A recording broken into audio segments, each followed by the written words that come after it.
Welcome back to Real Talk About Feminism. We are so excited to have Mary Hayashi on the podcast today. We just had the greatest conversation with her. The best conversation, honestly. Yeah. I'm so inspired. I know, I'm like gonna go run for office now. I don't think I'm old enough, but Before we introduce Mary, we want to shout out Pride because June is Pride Month. And as you guys know, we love Pride. we love Pride. I love something that you reposted on your story that I then reposted. And it said, Pride is important because somebody thinks that they're better off dead than being themselves.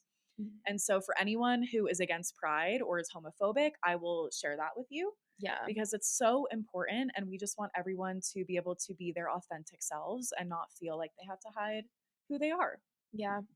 It's my first Pride out.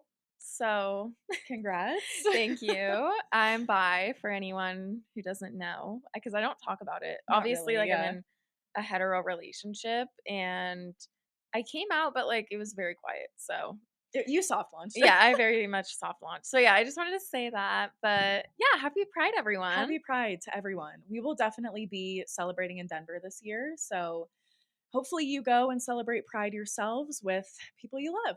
Yeah. I'm going to introduce Mary.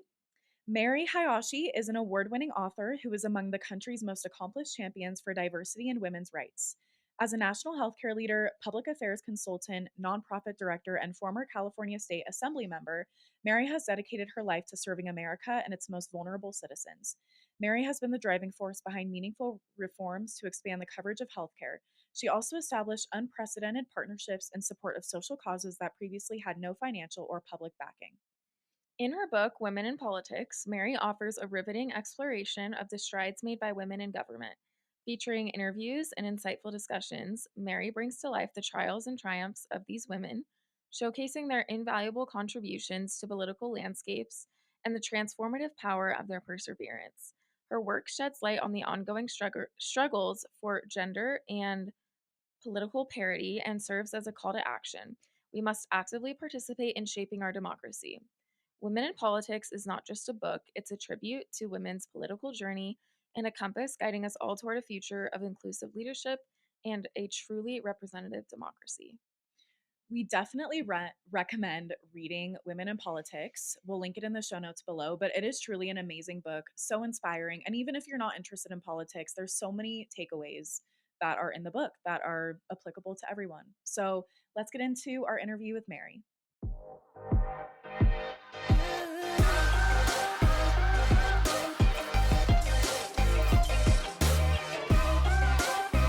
Hi, Mary. Thank you so much for coming on to Real Talk About Feminism. We are so excited you're here. Hello. We're so happy to have the opportunity to have you on the podcast.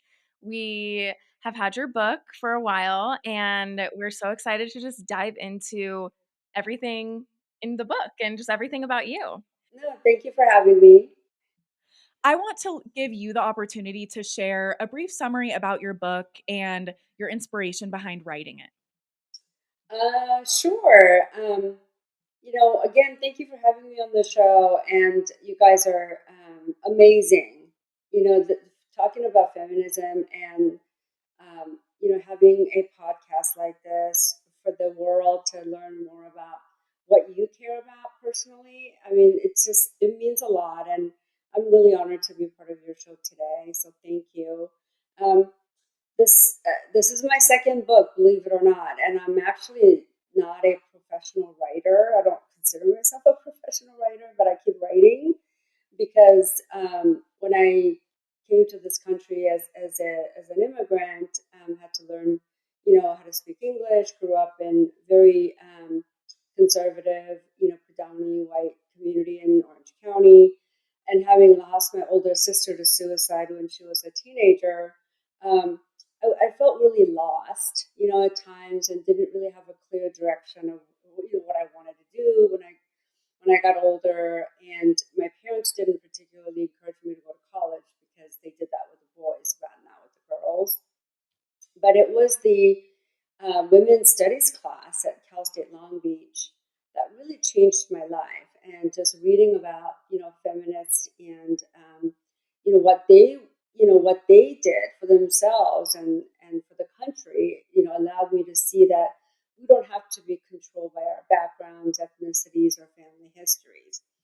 And so the book Women in Politics is sort of, I do touch on my own personal journey, but it's really a collection of various very diverse women in politics and their journeys to leadership, because it's not easy, and women aren't really encouraged to pursue politics, and it was certainly the case with my family.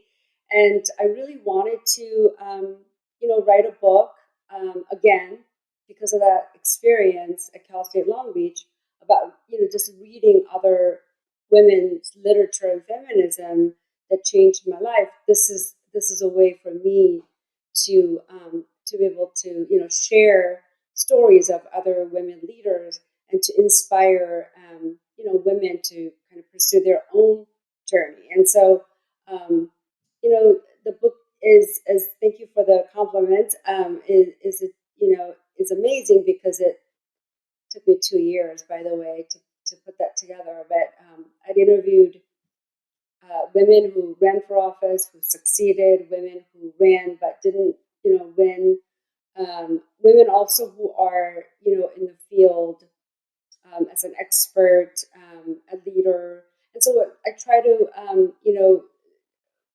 interview as many diverse as women as possible by profession and their background and their experiences. And the book is very unique because it elevates the conversation around women's voices in politics, through personal interviews and obviously a lot of research and their leadership stories.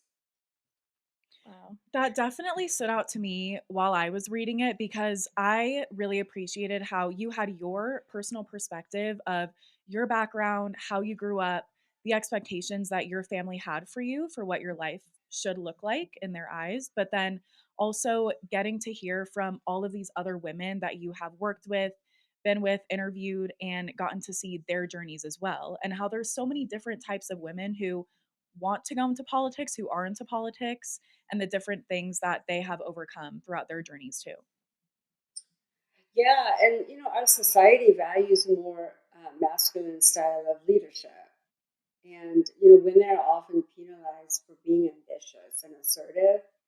You know, and being an Asian American woman in particular, I think the stereotype and sort of the expectation of how we should behave doesn't align with like a leader, what a masculine style of leadership looks like. And so, so I wanted to, share my experiences, and sometimes microaggression, and just implicit racial bias and gender bias. And I mean, all of those experiences um, it matter, and sharing them, through the book, and also providing some opportunities to, you know, to people to change, and see women differently in leadership positions. I think is an important message too in the book. Yeah. Yeah, for sure. I think it's really important for everyone to see like strong female figures. And you're so right. I mean, in America, our government is male dominated. We are in a very patriarchal system. I think that's the same pretty much throughout the world.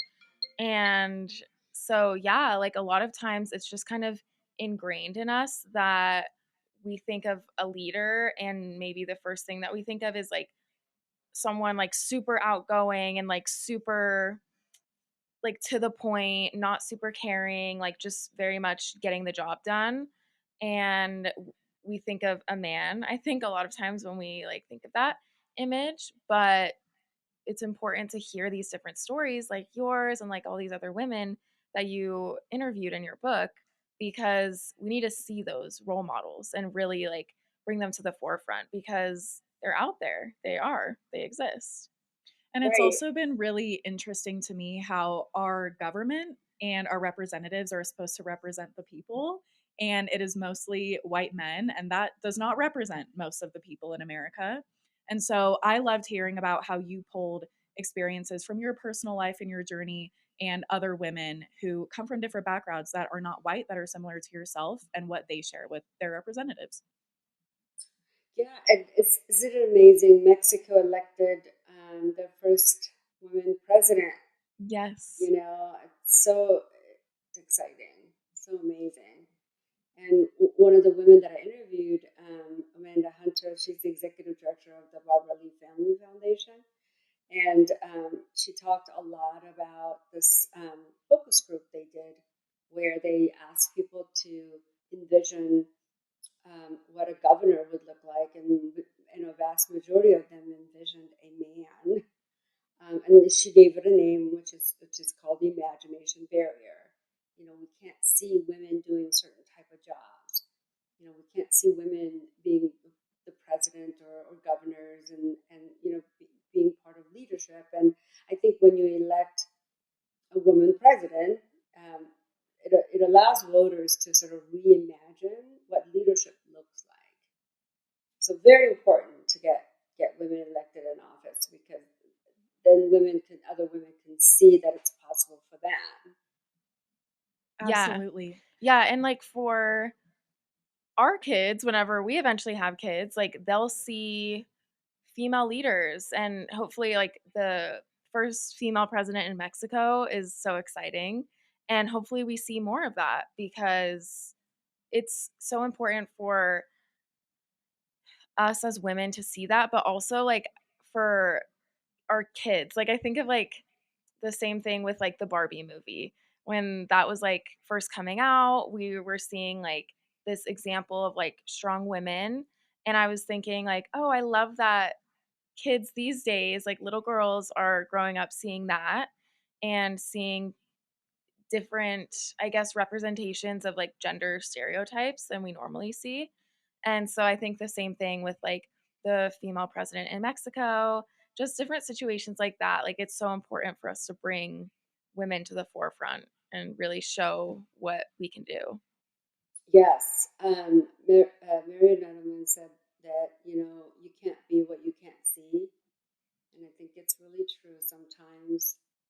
Um, and we have vice president who's a woman now, and so that's that's significant. And Mhm. her husband, who is so supportive of her, and just so happy and just so comfortable in that role, is also important for men to see. Because just like women, men can't be what they can't see. And so it's Yeah. important to have those, I think, role models and examples. And I don't know how much you guys were following, like Sarah Palin campaign when she was running, you know, as the VP nominee for the Republican Party. Her husband took care of the kids, and he was the guy, you know, and stay home dad, and people were very cruel to him, and that's really not great, Yeah. because we want to normalize that, and we want to see more of Kamala Harris's second gentleman who's comfortable and happy in that role. Yeah. Yeah, it's all just connecting to a lot of us trying to change the typical gender roles that we have in society. And I think it's such a great example for men, like you said, to see Mhm. a woman who's a mother and a wife in a very high leadership position in the government, and to see her husband being nothing but supportive, and unfortunately getting some backlash about that and people coming at him for not being like manly enough. I've seen things about that, unfortunately. So it's really important. And I do love that we have a female vice president, because I remember when she was elected, and that was a very big day because Yeah. we've never had that before.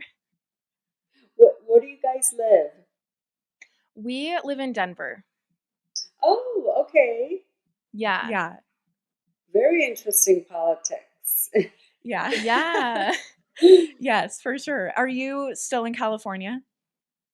Yes, Okay. Okay. yes, Can and you we're speak a really. little bit about your overall journey in politics? Like, what position did you start with and where are you now? So, California has term limits, and I think you do too. The California state legislature has term limits, and I think Colorado does as well. So when I decided to run for office, I didn't come through sort of the normal channels. A lot of candidates or people who seek higher office or wants to run for the state legislature would run for like city council first, for example, and then they Mm-hmm. would after city council or local government they'll run for state, and then after that they run for federal, and that's more of a traditional model, I guess. But when I was 26 years old, I started a nonprofit organization. It was called the National Asian Women's Health Organization, and at the time, I mean, when I started that organization, there were just a lot of focus on women's health. National Institutes of Health had just created Office of Women's Health Research. Like before 1993, like women weren't even included in research. So I know, right? So there was a lot of attention and focus on that, and the National Breast Cancer Coalition was formed. And I thought, Asian women should be at the table. Like, what happened to my sister? I want to know what had happened to her. And I know that mental health is something that touches so many people, regardless of their ethnicity or background. But stigma and just lack of providers, access to treatment, whatever the reason is, people really weren't being heard. And so I was compelled to bring this to bring this up and have Asian families talk about mental illness, because if you can't even seek help, you know and if you encourage kids to keep your problems to yourself, which was very much my culture, and especially women, because we're not supposed to be you know heard, only seen. So, silence was really seen as a strength. And so I started this organization. I didn't know what I was doing. I was like 26 years old. And I thought, I want to do something about this. and I'm so glad I did, because I did it for like 10 years and, managed to, raise like millions of dollars, did a lot of work, not only in mental health, but tobacco control, diabetes, substance abuse. I mean, just I took on a lot of critical health, issues for Asian American women. And through that experience, I had an opportunity to work with people like Tipper Gore, who championed mental health. I also did a lot of work with like Nancy Pelosi was so amazing. She helped us, um, advocate for data collection for Asian Americans, because census wasn't even collecting or separating Asian Americans as a population. Like we're like other. And so what happens is when you're not seen or invisible, a lot of the federal government like campaigns, public health campaigns targeted at vulnerable population, like you're not even included. And so I did a lot of advocacy work around, having Asian Americans included within federal government programs and outreach and prevention work. And so that experience allowed me to move on to these other opportunities. A lot of like the studies have shown that women who want to seek like want to pursue social change, they go into nonprofit work, whereas men, they go run for office. And so I just found that really interesting, because I came through the nonprofit sector, and I had a chance to work on a statewide ballot measure that taxed millionaires 1% surcharge on their annual income to create mental health funding, because we didn't have mental health funding. And so that experience, and after winning that campaign, that's when I thought, I had a chance to work with an assembly member, Dale Steinberg, who was in the legislature, who was the author of the ballot measure. And I thought, I want to do that, and so seeing him kind of allowed me to vision for myself, like I can do that job. I want to do that. And so, yeah, mental health was an issue that I was very passionate about. for decades. And that was the experience that allowed me to sort of run for office. And when I talked about in my book that when I decided to mount this campaign, and I was so like, oh, I'm so great, I got Tipper Gore endorsement, and I got all this amazing support, and I'm raising great money, and I reached out to my local Democratic Party chair, and I told her that I wanted to run for office, and these are my endorsements, and I thought I was all that, and she was like, "Have you thought about running for something smaller? Like, have you thought about running for like a hospital board first?" Oh. um, and I asked her like, "Why are you saying that?" And she's like, "Well, you have no experience running for office," and I was like, "Well, my opponent doesn't either, but are you asking him the same thing?" And she was very quiet. And I would never forget that experience because not only did it impact me a lot, great deal at the time, um, but so many women I interviewed had the like similar experiences where we're just not seen as like qualified, even though we are qualified, like we have to prove and we have to have more qualifications than our male counterpart, for example. And I talk about that in the book because a lot actually, because for women to win public office, you have to not only qualify, but you have to be light. Mhm. Whereas men, I mean, you don't have to be liked and you can still win. And so, when I won that race, went on to serve in the legislature. I did a lot of work in, mental health. My first legislation was creating Office of Suicide Prevention for the state, and that was really gratifying. And I'm just like really proud of that work, among others. But we have term limits. I termed out, and now, I do government relations, and I help women, get elected and win, and it's amazing. And for the first time in California history, the state Senate, will have parity this year. So yay! For the first time, yeah, Wow. Wow. yeah. When That's I got insane. elected in 2006, there were only 24 women out of 120. Wow. Yeah. Okay. Yeah, that's a big difference. Yeah. Yes. 192 women have served in the California legislature out of 4,400. Sorry, Mary, can you say that again? So, like 192 women have served in the California state legislature out of 4,400 state legislators. Wow. It's appalling. Yeah, that's Yeah, crazy. yeah. Isn't that Wow. amazing? Yeah. Okay, so hearing the numbers, like we know the pattern, like there's more men in leadership, but hearing the numbers, that is a lot. That's a huge difference. So all of the work that you're doing, like the stuff that you did when you were just trying to make it yourself, that's amazing, especially recognizing that like there were so many things working against you and you like really persevered and pushed through that. And so now to be helping other women who are trying to get elected, I think that's amazing. Yes, I feel very privileged to be able to do that.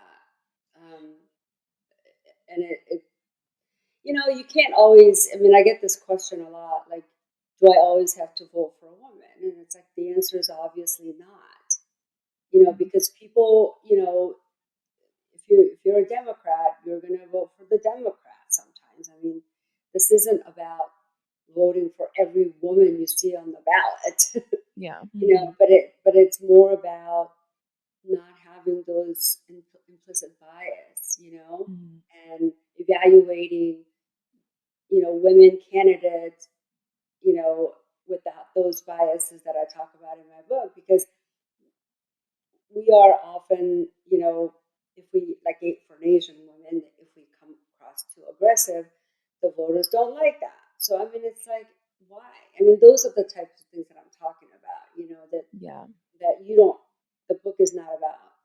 voting for it. I mean, I can't vote for every woman on the ballot. It Yeah. depends on how they align with me on policy issues and who they are, what party affiliation, and those factors, of course. Um, but whenever possible, we do want to support women because it's much harder for them, Mhm. much harder to win. And with Yeah, you brought social up media, oh my gosh, talk about social media problems. Oh, yeah. Women of Oh my color gosh. get so abused on social media.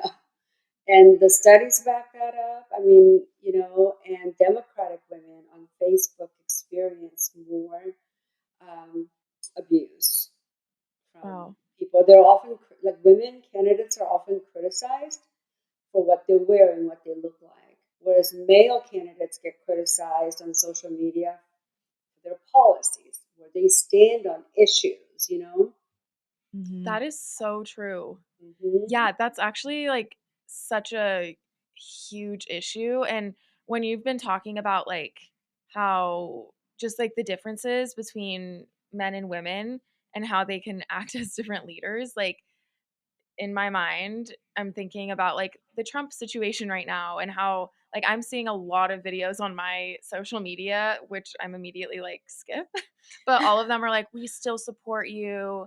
Like, you have my vote still.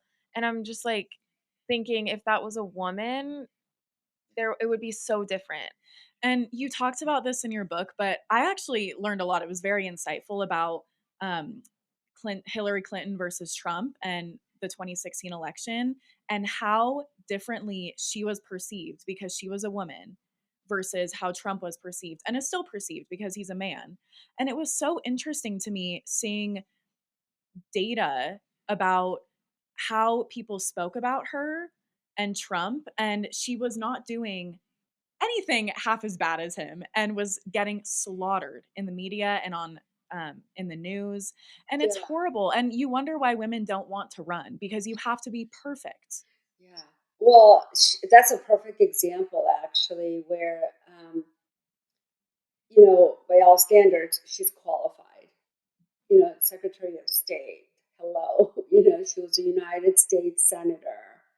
And even before Bill Clinton was in public office, I mean, she has such a great background in, advocating for children's issues. I mean, and women's issues. And so she's definitely qualified, but, people didn't like her because women are not supposed to be ambitious. So Mm. the minute a woman announces for candidacy, like, you start at a deficit because voters are like, why is she running? Like, they're suspicious of your motivation because we're not supposed to be ambitious or aggressive or have those masculine leadership style.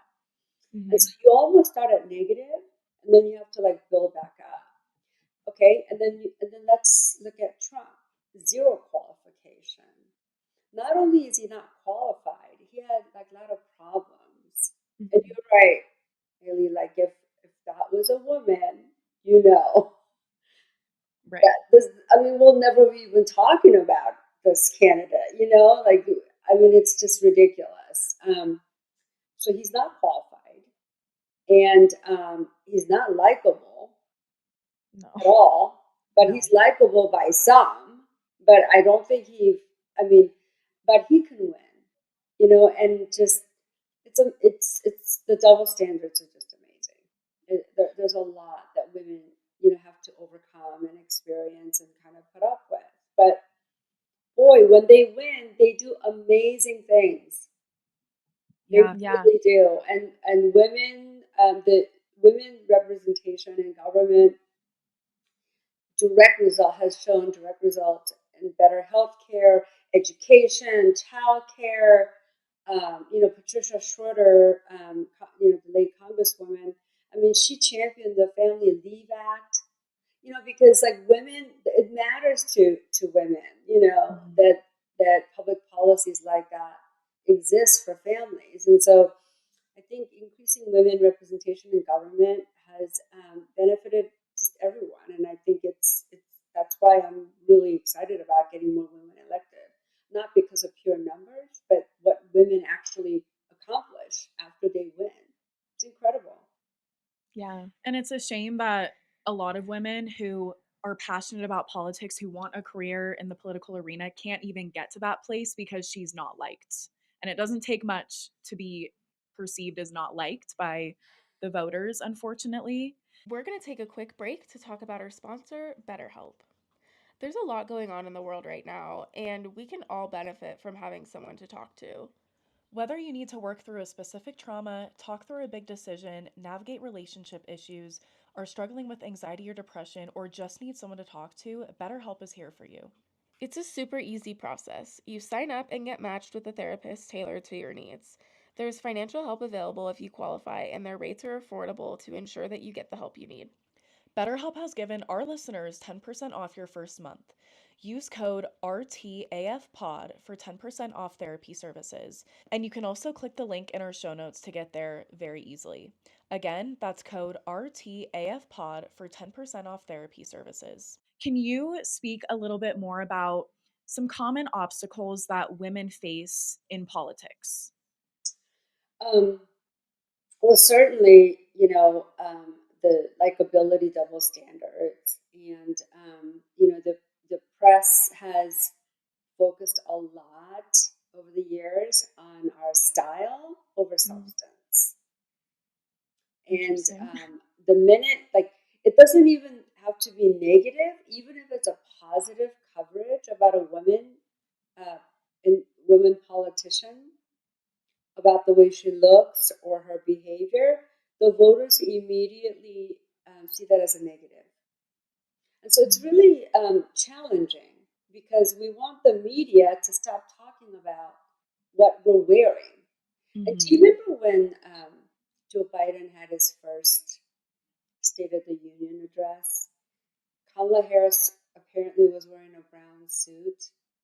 The next day, the social media like blew up and said that is not the right color for her. Her brown suit matched the color of the chair, so we couldn't really see where the chair started and where her clothes started. Somebody said, "Is that a UPS uniform she's wearing?"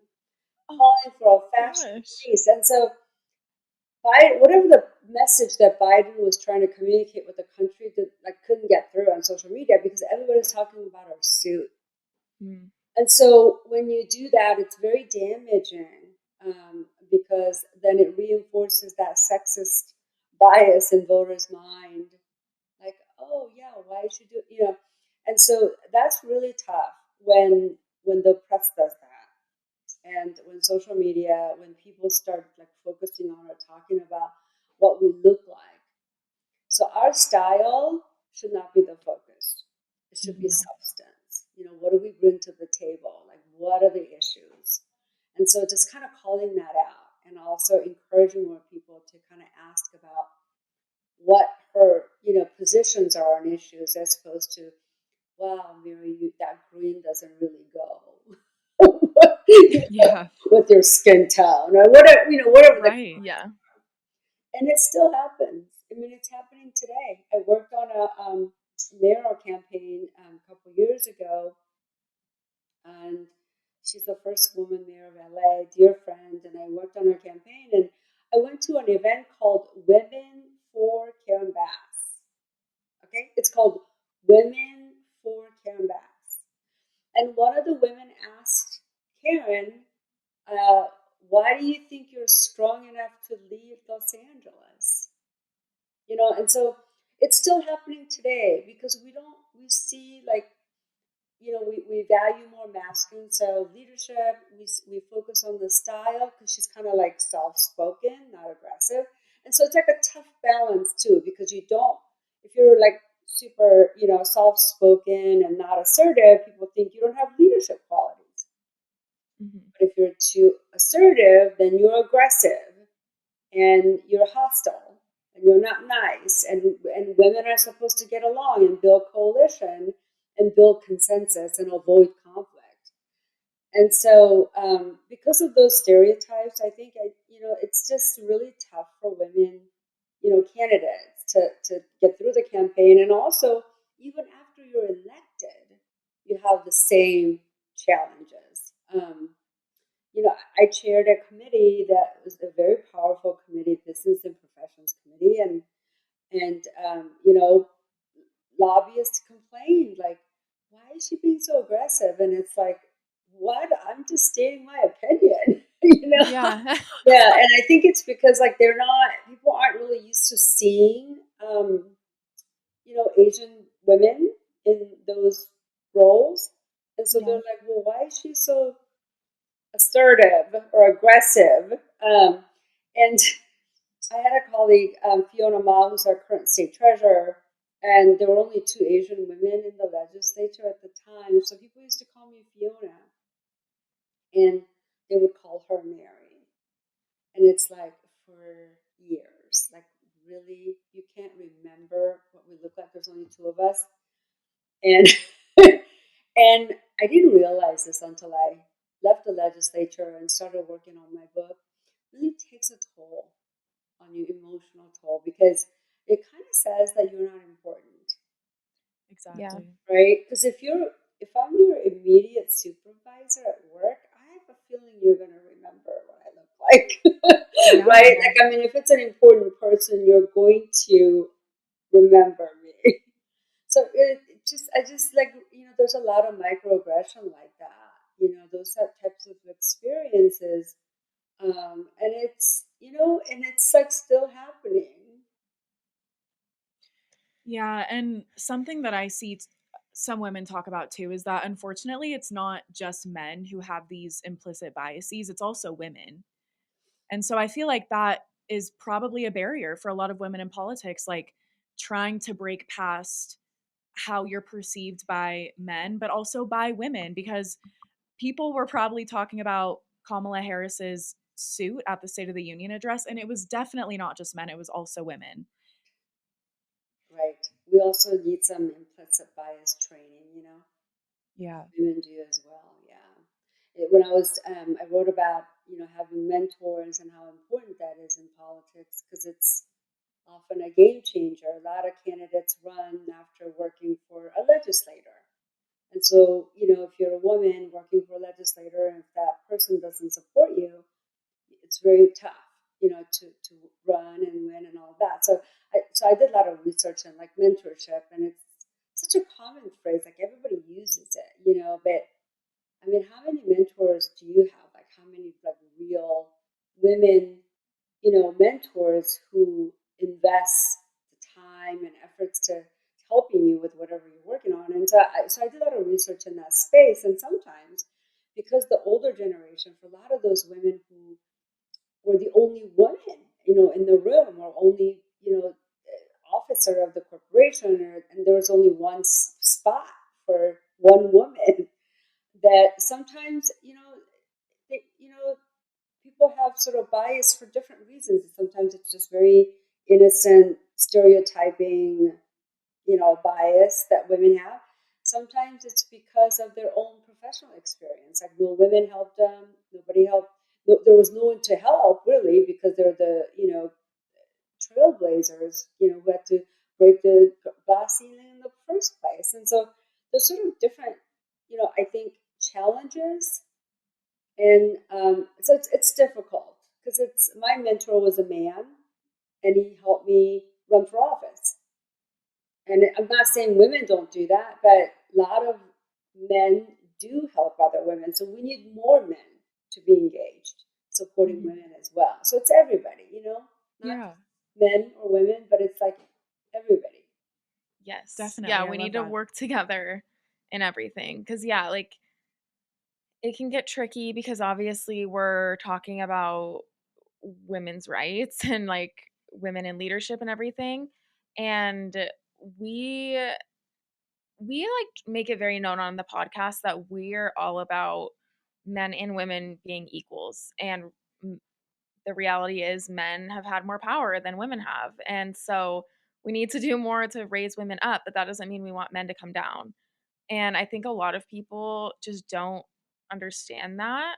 And so like you're saying right now, like we need to work together as men and women so that we can be as best as we can. Yeah, studies have shown that when a messenger is a male talking to men, that's much more effective. I mean, I know it sounds really obvious. It's like, yeah, but they actually did that research. you know, Wow. so if Yeah. a man talks to another man about sexism, that's much more effective than us talking to men. So we need like male feminists to go out and talk to more people. Mhm. Yeah, Yeah, for so Yes. they sure. have a role to play as well. For Yeah, sure. they do.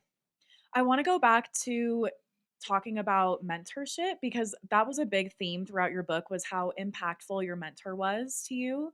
So, can you briefly talk about how you guys came into partnership, how that came to be, and then the impact it's had on your career even until today?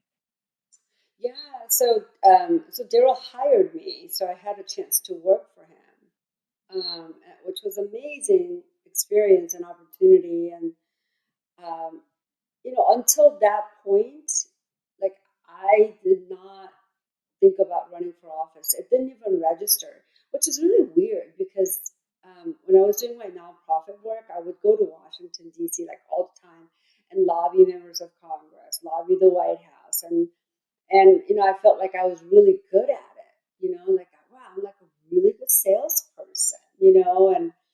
And when you succeed, like when you start an organization and when you succeed, like it feels amazing.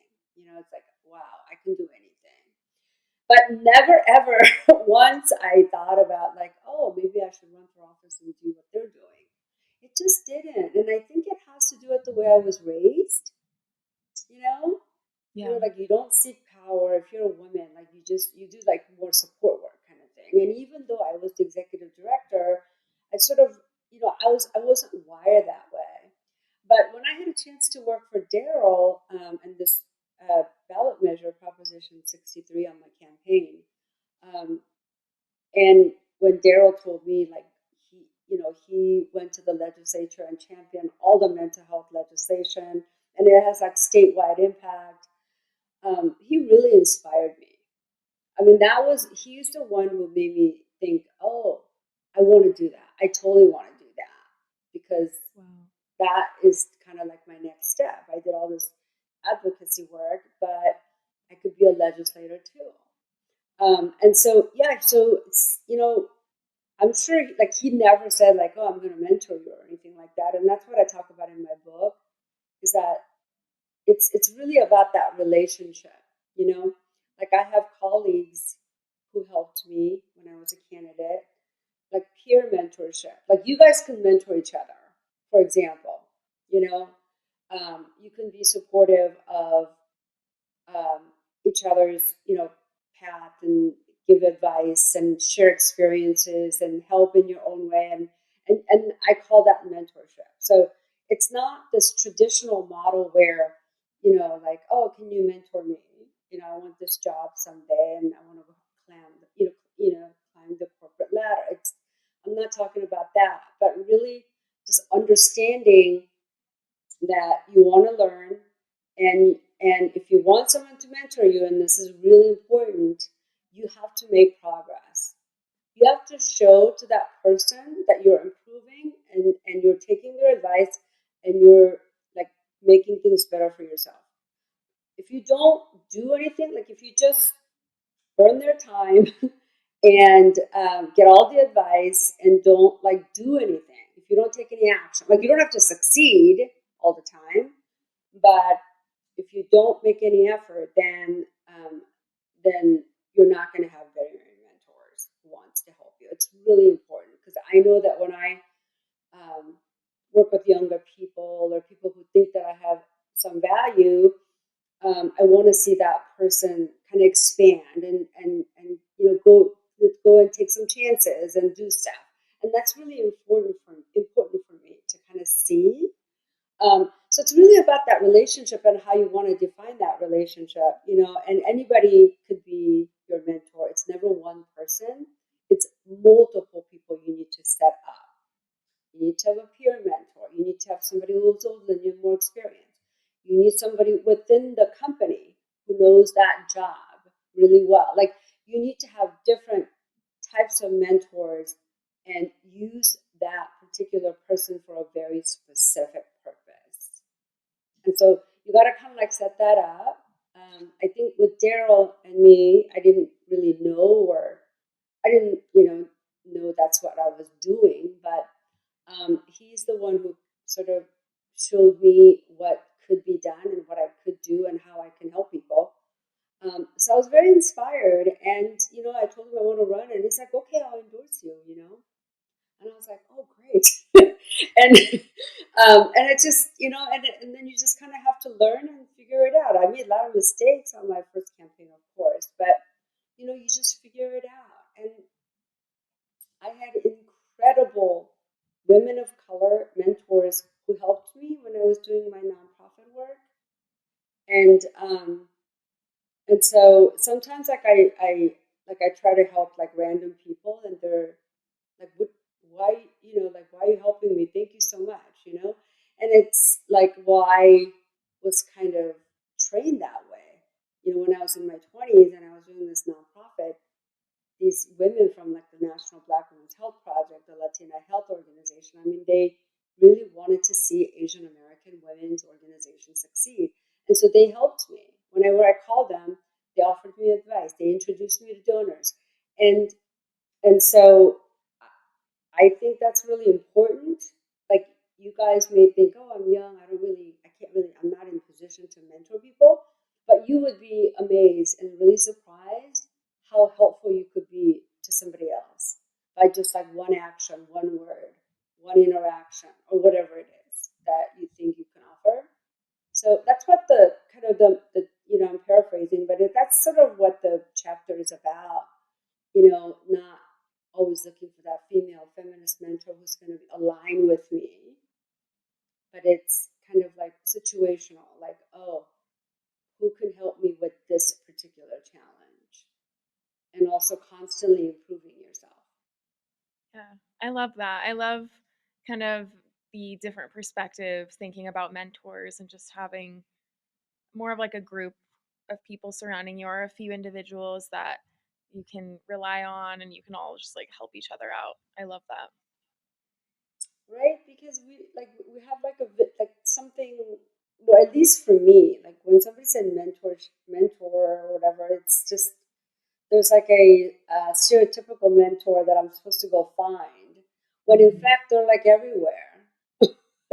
Yeah. And you need different mentors for different situations and different challenges. You can't just have one person like be there for everything.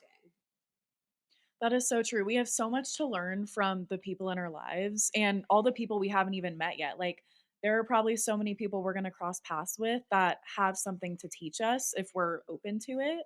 So I think that's really good advice because, especially for like girls our age, girls who are in like their first corporate jobs or like rising up in their careers, I think it's important to be on the lookout for someone who you align with, that you want to learn from. Yeah, yeah, and it's always a good idea to like not ask somebody like, "Can you be my mentor?" Like, don't ask that because it just happens organically. Mhm. Hmm. Okay. That's a good tip. I love that. Yeah, yeah, because it just makes me feel awkward when someone asks me that. I Yeah. don't know what I'm supposed to do, Right. Right. Then it Like, feels like Yeah, pressure. yeah. yeah, yeah. But I think with just thinking back with me and Daryl, he's just an amazing person, um, and he helps a lot of people. And when you think of somebody who is attracted to like public service, who embodies those qualities, like that's him. Like he, on every level, just personally, professionally, and I think he was so patient with me. And like I was in my mid 30s when I was working for him, and I had such an attitude. Well, because like when you're young, to like you think but then you don't. Yeah. Yeah. And and at times I feel like I could have done better, and I could have processed things better. And he was just such a great person. He didn't say like, "Oh, I'm going to mentor you," or like give you advice. He never did that. But he would just say, how about if we do it this way? Or how about if we like consider this method, and sometimes like he would offer very pointed criticism. Like I don't say constructive criticism because it's criticism. Yeah. Constructive criticism, right? So it's a criticism, and he would offer like really harsh kind of criticisms, and I really just appreciated everything. It was just such a great role. He was such a great role model and such a great experience, and we served together. Like I won, he went to the Senate. By the time I won, he was in the Senate, and he became Senate president. Like he's definitely, Wow. yeah, he's a big deal. And Yeah. so we like overlapped, we served together, and it was just so much fun. And I still went to him like first day after I got sworn in. I went to him and I was like, okay, give me some advice, like do's and don'ts, like quick. And he's like, always take the public elevator. In the California Capitol, we have elevators just for the legislators. Because like if you're in a hurry or something like that, then you need to Mhm. take the legislator elevator to the floor or whatever. So they have like special reserved elevators, and I don't know if you've been to Congress, but Congress is like that too, like members only. And Daryl said always take the public elevator. And he said, when you're reaching out to like do meet and greets with other legislators, go meet with staff too, like the important committee staff. So I did that. And so he was just very down to earth, just really great person who just gave me a lot, like just stuff like that. I mean, just small things. And so I always took the public elevator with everybody else. But I learned one downside was because I did not fit the sort of people's imagination what leadership looked like. They often thought I worked there as a staff person asked for Yeah. direction. They never thought like I was actual member. Yeah. Mm. And so that was kind of an interesting experience. But anyway, that's another topic. Um, but he was amazing. He was amazing. And when I was writing my book, I started doing research on mentorship, and I said to myself, you know what? Daryl is my mentor. No, seriously, I didn't really label him or give him that kind of like title or anything. It was just very organic. But he's an example of what a mentor should be and should do, you know? And so Mhm. I know it's just sometimes I'm like, I'm stupid. I can't believe I'm just realizing. And I really think that I had this thing in my head about, oh, my mentor is like a woman in politics, Mm. and I Mhm. had this sort of criteria in my head about I, what a mentor is. And so that was sort Mhm. of my own barrier. And I don't know if other women have that issue or not, but I just felt like I needed to share that in my book. Yeah. Yeah, I think we all have a particular idea. Like you mentioned, don't ask someone to be your mentor. Like I feel like a lot of people think it's a specific thing that like you set up between two people, when in reality I feel like it's just you acknowledging that there is someone in your life that you have things to learn from, that your values align, that they're patient with you like Daryl was with you, and just being receptive to them. Exactly. Exactly. You Yeah. got it. What do you guys do for a living? For a living, I am going into nursing school in the next couple of months. I'm going to start a program, but I am working as an admin professional at Children's Hospital Colorado. So I'm getting some Oh, good experience there. I love it. Healthcare is my thing, Yeah. and that's so great. We need more nurses. I Yes, for sure. just finished a report on public health workforce because we need to hire 80,000 more public health workers in the next 5 years. Especially in nursing, there's like retention problem because of burnout and stress and Yeah. all of that. National average is like 22% retention rate. for nurses. Yeah. So I'm Yeah. so Wow. glad you're doing this. Yeah, I'm excited. Oh my gosh. What about you? So I work in social media. I work for a company that does like senior living, home health, and hospice. So yeah, I'm like in the healthcare realm as well, but I do the social media. Yeah, no, you guys are part of like critical infrastructure. Yeah. Yeah. We like our jobs. That's amazing. Oh, that makes Yeah. sense. Yeah, it's Yeah. so Excited cool, to and meet you I guys. do Really. remember reading, like, healthcare is your thing, and I love that because there is so much reform that needs to be done in this country with our healthcare system. Yeah, my first year in office, I co-authored a single payer legislation. Yeah, of Wow. course, it never got anywhere of it. I also sponsored a campaign finance bill that allows candidates to accept public financing. So then everybody has an equal opportunity, and like we take corporate money out of politics. Of course, that was not That's really great. Wow. successful either. Yeah. Yeah.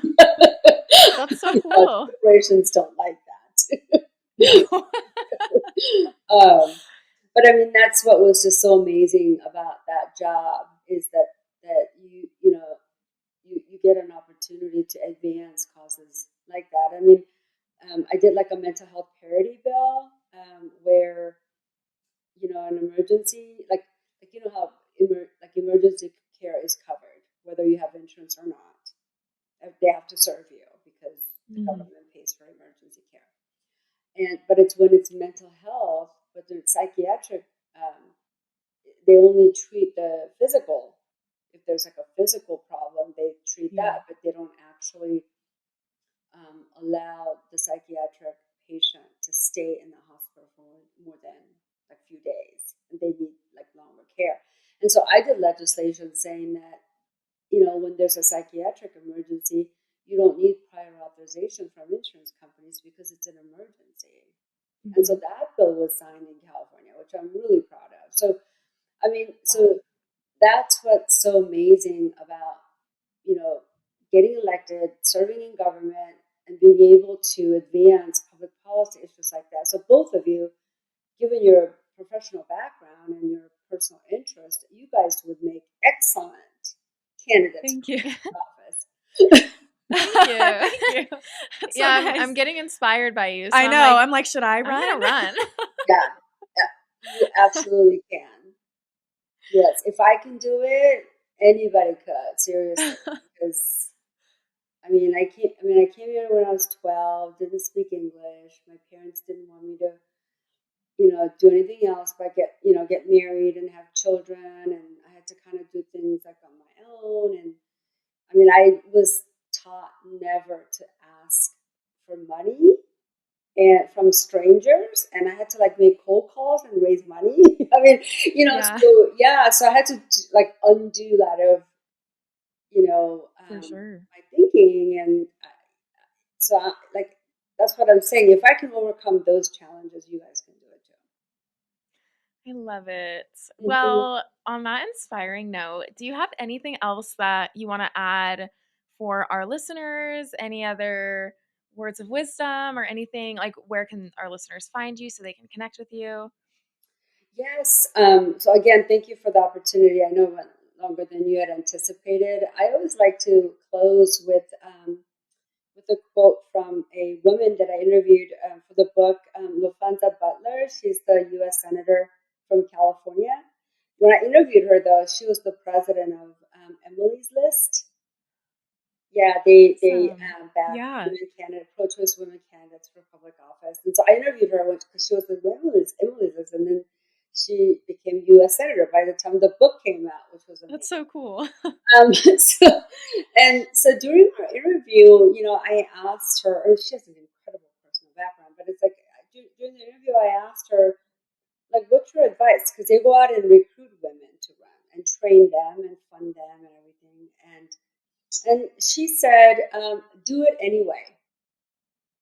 And what she meant by that is that women often um, come to the table with what we don't have. Like we start from a place where case of a lack. You know, like, oh, Mackenzie, why don't you run for city council? She might say, well, but I don't have experience running a campaign. I don't have any experience fundraising. I don't have any experience going to endorsement interviews. I don't have any experience working with the party. When you should be thinking about what you do have and what you could bring, you know, and like nursing, for instance, I mean, that's an amazing background, professional background for public office, I think. I think healthcare people make amazing legislators. And so that's where she met, you know. You may have all these doubts because you think that you may not have those experiences, but she says, do it anyway. And that's exactly what you should do because that's what I did.